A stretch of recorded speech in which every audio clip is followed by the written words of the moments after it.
Browne, the author of Hillbilly Hustle, and thank you for having me at this virtual simulation of the Spring Literary Festival. I was very sorry to see it canceled. I was dying to come.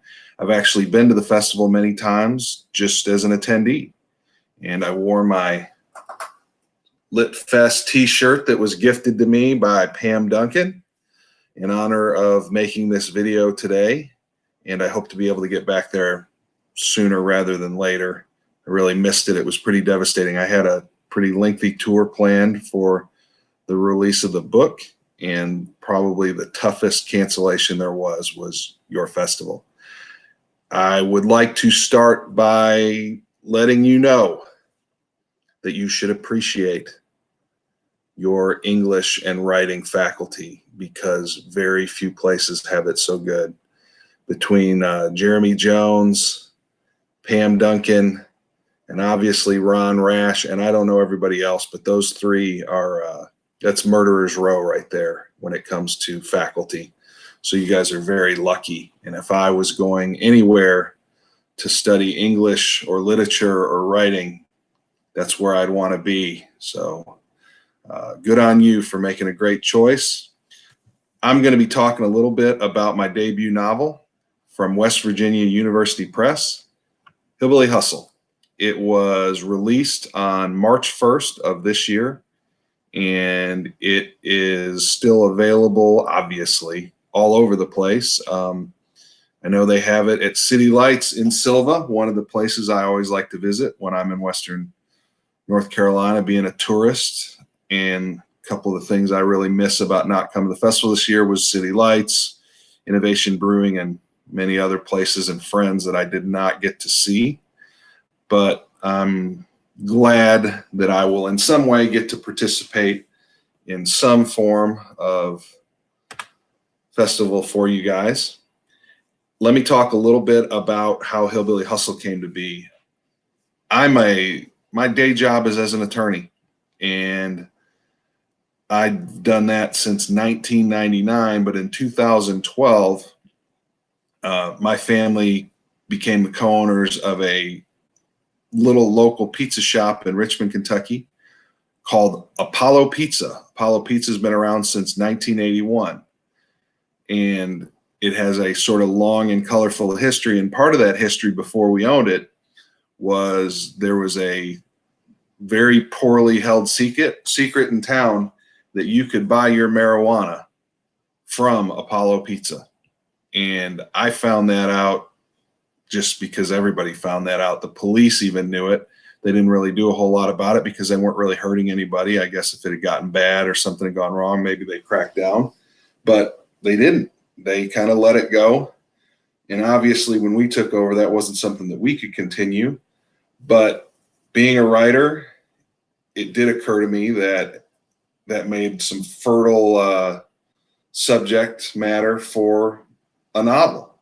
And so I was actually at the Appalachian Writers Workshop in 2014 in a class taught by Amy Green, who's from lives at least now roughly your neck of the woods. I guess she's originally from East Tennessee, but she's in North Carolina now. And the protagonist of my book is a pizza shop owner named Knox Thompson.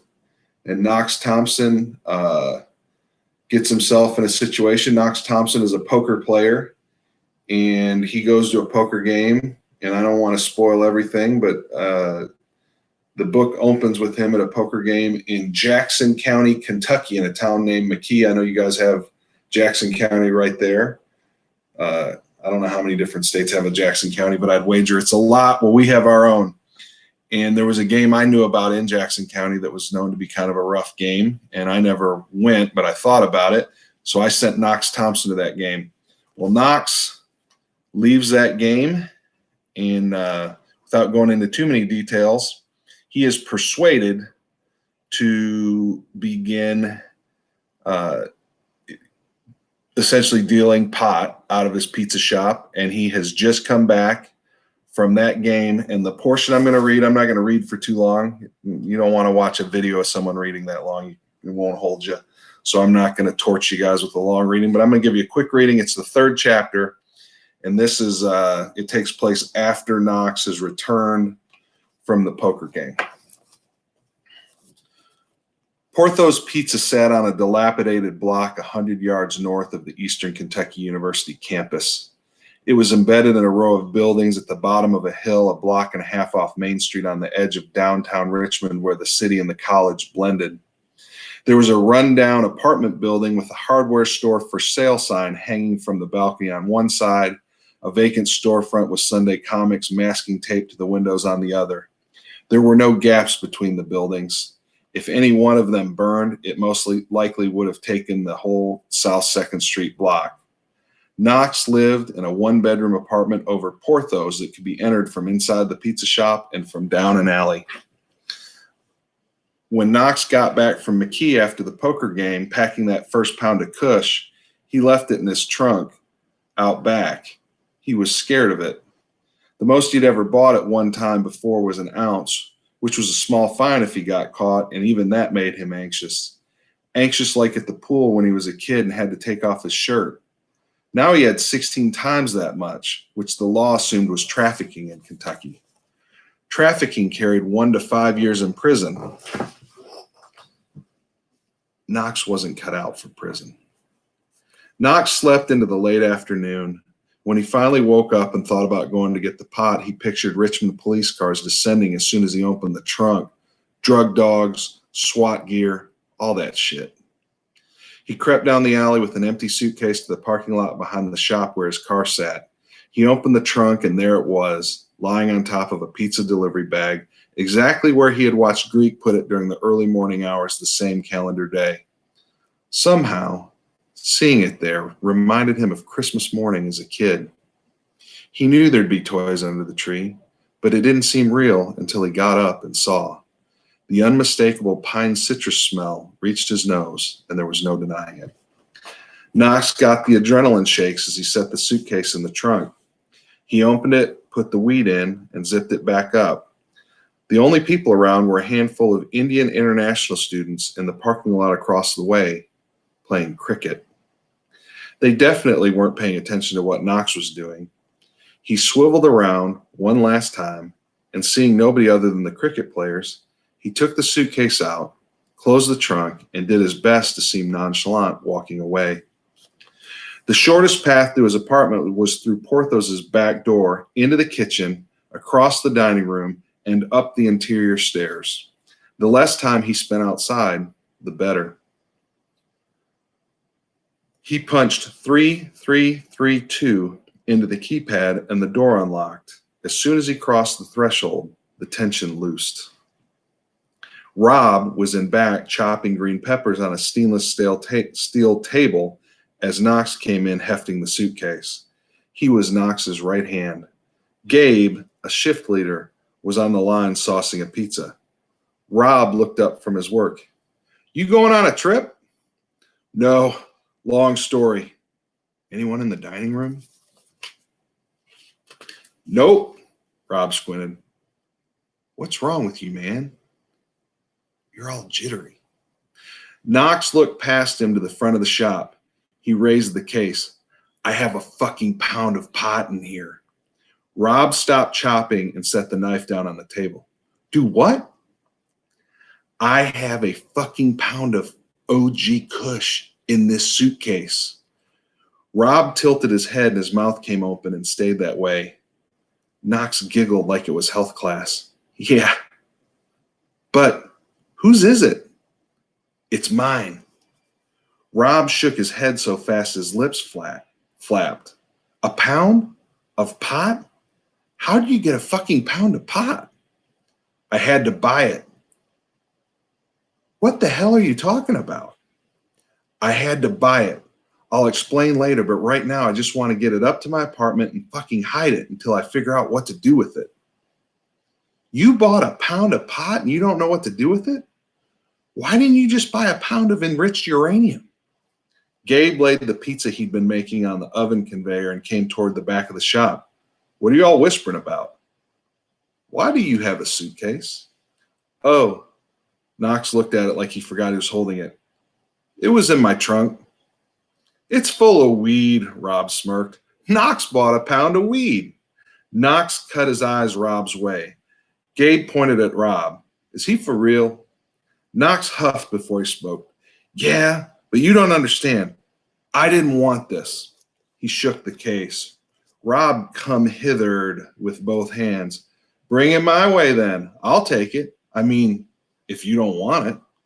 Knox started for the swinging door between the kitchen and the dining room. I'm not giving it away. I just have to figure out what to do with it. Hey, man, Rob said at his back. Why don't you sell me some then? Rob only said, I'll think about it. Behind him, Gabe said, what the hell's going on? But Knox didn't break stride. He had gotten the package from his car to the building. The first step was out of the way. The next was telling Darla. Darla turns out to be Knox's female companion who told him before he went to that poker game that it was stupid to go and he shouldn't go. And one of the things that plays out through the course of the book is that she's right about a lot and he is not, and that causes a certain amount of drama.